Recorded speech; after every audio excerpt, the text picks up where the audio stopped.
تو این ویدیو میخوام بهتون بگم نحوه تقسیم بندیه با نقاله و خطکش. اول واسه اینکه مرکز صفحه رو پیدا کنیم، حالا اندازش هر چقدر که میخواد باشه، وسطش رو مشخص میکنیم. مثلا الان این کادر من 20 سانتی متره، میام کلا هر 4 طرف 10 سانتی مترش رو مشخص میکنم و بعد این نقاط رو به هم دیگه متصل میکنیم که یک جای در وسط صفحه هم دیگه رو قطع میکنن و اون نقطه میشه مرکز صفحه ما و جایی که سوزن پرگار قرار میگیره.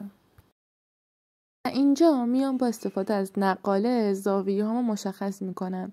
وسط نقاله رو میذاریم رو مرکز صفحه‌ای که پیدا کردیم و بعدش هر 4 سمت نقاله، یعنی هم 90 درجه بالا و پایین و 0 و 180 درجه باید رو هم دیگه منطبق باشن و بعد میایم 10 درجه 10 درجه هم سمت بالا هم سمت پایین رو کلا تقسیم بندی میکنیم و مشخص میکنیم.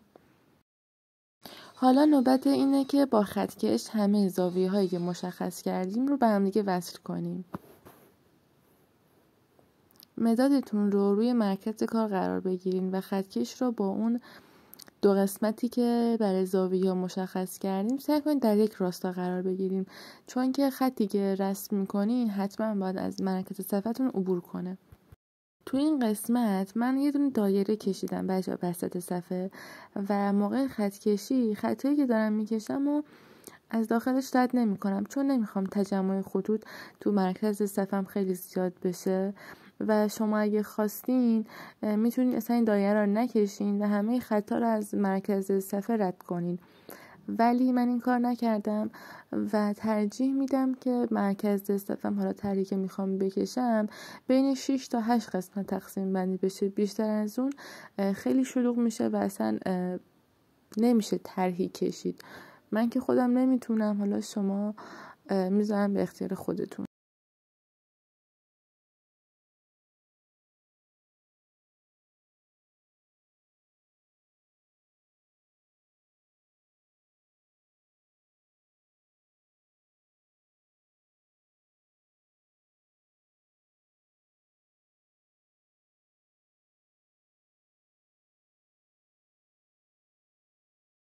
یه نکته خواستم بهتون بگم، به خاطر همین این طرح رو کامل کشیدم با تقسیم بندی 10 درجه نقاله و خواستم بهتون یه چیزی رو نشون بدم.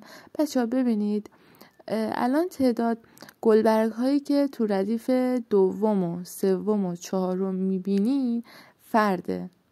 یعنی چی؟ یعنی 9 تا شکل کشیدم. اگه بخواید بشمارین 1 2 3 4 5 6 7 8 9 تا، ولی اگه با اون تقسیم بندی که من انجام میدم وسط در وسط کار کنین، کل شکلایی که میکشین زوج در میاد. اینجا طرح ردیف اولم با طرح ردیف آخری که کشیدم تعدادشون زوجه، خب، ولی ردیف دوم سوم چهارم هم زوج نیست و تعدادشون فرده. مثلا اگه به طور چشمی حالا فکر کن که 18 تا باید بکشین، ولی وقتی که میشمرین 17 تا میشه. به خاطر همین 2 جور شیوه تقسیم بندی رو من بهتون آموزش دادم که شما با هر کدوم که راحتین طرحتون رو انجام بدین. اگه میخواین تعداد همه شکل‌هایی که میکشین شبیه هم باشه، میتونین از اون روش استفاده کنین، یا اگه نه بیشتر با این راحتین، یعنی این تقسیم بندی خب 10 درجه نقاله کاملا مشخصه، ولی اونجا خودتون باید پیدا کنین و این 2 تا راه وجود داره.